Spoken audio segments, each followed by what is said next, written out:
right, welcome back to the deep dive. Today we're diving into something that really caught my eye, a new study that kind of throws a wrench into the whole AI is getting super smart narrative. Oh, yeah. Yeah, we're talking about those big, fancy, large language models, Yeah. the GPT-4s, the Claude 3 Opuses of the world, the ones that are supposedly acing all those AI benchmarks. Right. The ones that seem to be, on the verge of true intelligence. Exactly. But this research, it finds a really unexpected weakness in these models, like a blind spot, when they're hit with a problem that to us humans seems ridiculously simple. Okay, so, what kind of problem are we talking about? Is this, advanced calculus or something? No, nothing like that. It's actually a simple, common sense math problem. And that's kind of the point, If these models are so smart, they should be able to crush this kind of stuff, right? Yeah, it makes sense. So what is it then? This problem that's stumping the AI geniuses? They call it the Alice in Wonderland problem, or AIW for short. Based on this research paper with a pretty fitting title, Alice in Wonderland. Simple tasks showing complete reasoning breakdown in state-of-the-art large language models. Complete reasoning breakdown, huh? That sounds a little ominous. So what is this AIW problem? Well, in a nutshell, it's a super straightforward, common sense math problem phrased in everyday language, like something you'd ask a kid, The researchers use it as a stripped down test to see how well these models can really reason and generalize, not just follow instructions or spit out memorized facts. I see. So a real test of their intelligence, not just their ability to mimic. Exactly. And the findings are, pretty surprising, to say the least. Okay, I'm intrigued. Let's get into it. What exactly did they find? All right, so the core finding is that these state-of-the-art models, they show the surprisingly low average performance on this problem. And even more weird, their accuracy goes all over the place when the researchers make tiny changes to the problem. Tiny changes, like what? Like just tweaking the numbers, for example, while keeping the overall structure and logic of the problem exactly the same. Okay, I'm going to need an example here. What does this problem actually look like? Sure, a classic AIW problem looks like this. Alice has 3 brothers, and she also has 6 sisters. How many sisters does Alice's brother have? Okay, let me think. 7. Right. All her sisters are his sisters, plus Alice herself. Bingo. Easy, right? Now imagine changing the numbers a bit. Say, Alice has 2 sisters, and she also has 4 brothers. How many sisters does Alice's brother have? 3? Still pretty straightforward. You got it. And they tested a bunch of these variations, just playing around with the numbers of brothers and sisters. Okay, but why? If it's the same basic problem, shouldn't the AI be able to handle it, regardless of the specific numbers? Exactly. That's what you'd think, right? If they've truly grasped the underlying logic, these small number changes should be a piece of cake. And that's where things get interesting, right? Because they didn't handle it so well. Yeah, not at all. They saw what they called a severe function breakdown across all the models tested, including those big names like GPT-4 and Claude 3 Opus. Severe function breakdown, so a total system failure. Well, not total, but definitely a big red flag. And this breakdown showed up in 2 main ways. First, the average percentage of correct answers was way lower than you'd expect for such a simple problem. Some models were basically down near 0 correct answers. Whoa, 0. They couldn't even get a single one right. Some of them, yeah. Models like Command R Plus and Quen 1.572b, they totally bombed. That's wild, especially considering how these models are often touted as, these amazing reasoning machines. Right. And then there's the second part of the breakdown, the crazy fluctuations in their accuracy. Even the models that did somewhat okay overall, like GPT-4, showed these massive swings in performance depending on the specific numbers in the problem. So 1 minute they're getting it right, the next they're totally lost. Exactly. GPT-4 might score close to 100% on one version, then tank to almost 0 on another, even though, as we said, the underlying logic hasn't changed one bit. Okay, that does sound like a major reliability issue. It's Right. They're not really understanding the concept, just maybe memorizing patterns or something. That's a really good point, and it's something the researchers definitely considered. But to make sure it wasn't just a basic language or math comprehension issue, they designed what they call AIW light control problems. AIW light. Okay. Tell me more. So these were like simplified versions of the main problem, testing those basic building blocks, understanding the words, parsing the numbers, grasping family relationships, and doing simple arithmetic. All the things you'd need to solve the original AIW problem. So like a way to make sure they weren't just tripping up on the basics. Exactly. And they came up with a few different types of these AIW light problems. Okay, what do those look like? Well, one type was AIW light family, focusing on those family relationships without any complex counting. Like, Alice has 7 brothers, and she also has 3 sisters. How many brothers does Alice's sister have? So just checking if they get the concept of shared siblings. The answer's still 7, right? You got it. And then they had AIW light arithmetic siblings, testing basic addition with siblings. An example would be, Alice has 6 sisters, and she also has 3 brothers. How many siblings does Alice have? 9. Okay, so testing the math part separately. Right. And finally, they had AIW light arithmetic total girls to check if they could identify and count the female family members.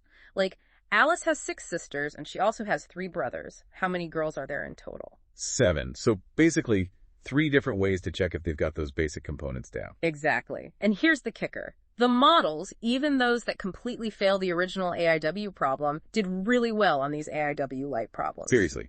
Even the ones that got 0 on the original. Yeah, often getting close to 100% correct across all the variations.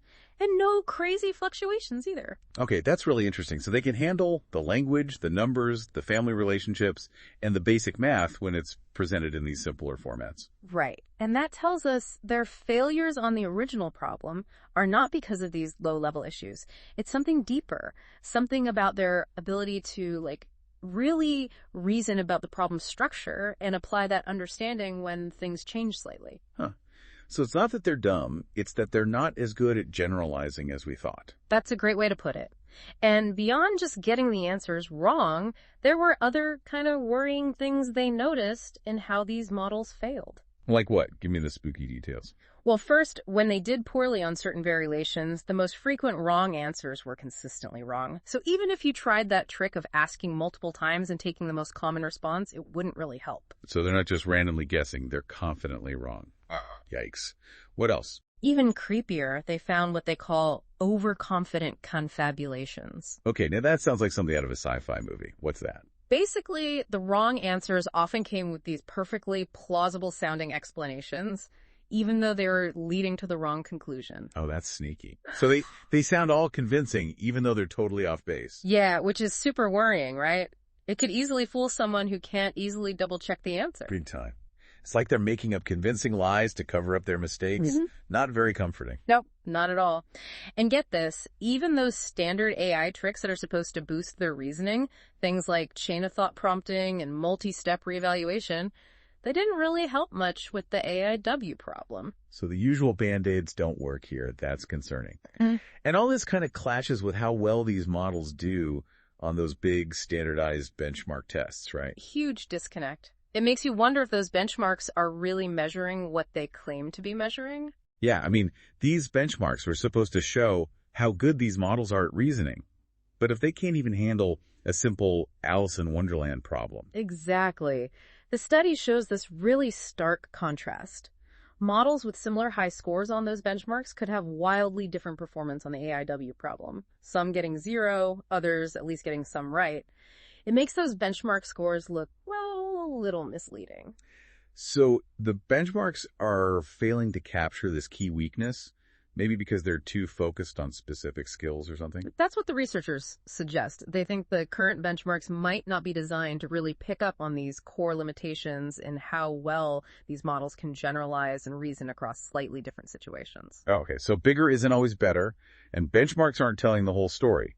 What about the data these models are trained on? Does that play a role? That's another interesting part. They did find that generally the larger models, the ones with more data, did slightly better on the AIW problem.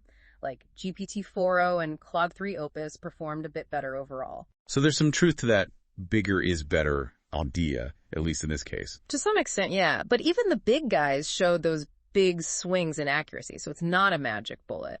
And then there's this weird case with Claude 3.5 Sonnet.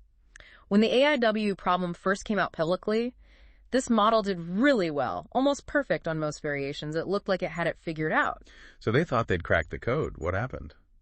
Well, then they tested it on a very similar problem called AIW extended or AIW Xed, which hadn't been publicly released. So, like a fresh challenge. Exactly. And suddenly, Claude 3.5 Sonnet's performance tanked. Much lower accuracy, and those same wild fluctuations came back. That's strange. What was different about the extended version?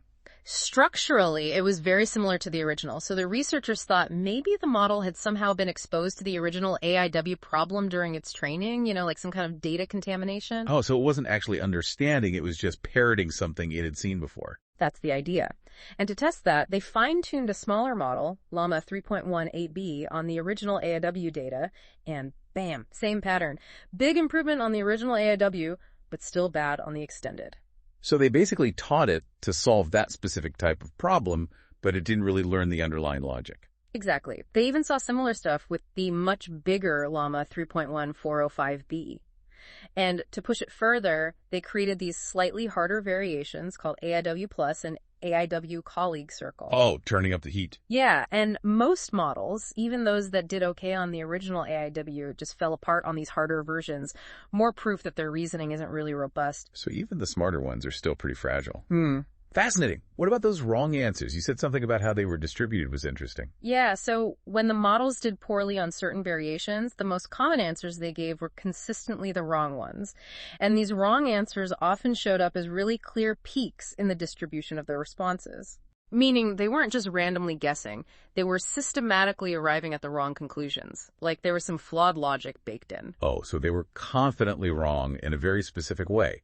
That's even more worrying than just being randomly off. Totally. And it was totally different from what they saw with those AIW light problems. With those, even the weaker models tended to cluster around the right answers. So the AIW problem really does seem to expose something fundamental about how these models think, or don't think. It does. And the researchers even suggest using it as a tool to compare and rank different models based on their true ability to generalize, like a better benchmark than the current ones. Makes sense.